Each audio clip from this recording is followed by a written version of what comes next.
మీరు అనేక శ్రమలు అనుభవించి, అనగా మీరు సిలువను మోస్తూ శ్రమ అనుభవిస్తూ దేవుని రాజ్యంలో చేరవలసి ఉంది.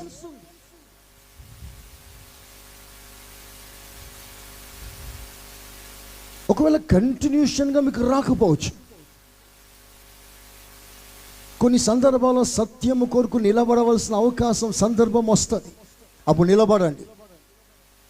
అలా నిలబడటం వలన ఉద్యోగమే పోవచ్చు, అలా నిలబడటం వలన ట్రాన్స్ఫర్ కావచ్చు, అలా నిలబడటం వలన ఇంకేదో నష్టం రావచ్చు. ఆ నష్టాన్ని సహించి నువ్వు సత్యం కొరకు నిలబడగలిగితే పరలోకమంత హర్షధ్వనులతో నింపబడిపోతుంది. Praise the Lord. మనుషుల్ని సంతోషపెట్టడం కాదు, ఆ సమయంలో నువ్వు దేవుని సంతోషపరచగలగాలి. అందుకే రాజీ పడకు. Do not be compromised. ఆ సమయంలో ఆ సత్యం కొరకు, ఆ వాక్యం కొరకు నువ్వు ఏం విన్నావో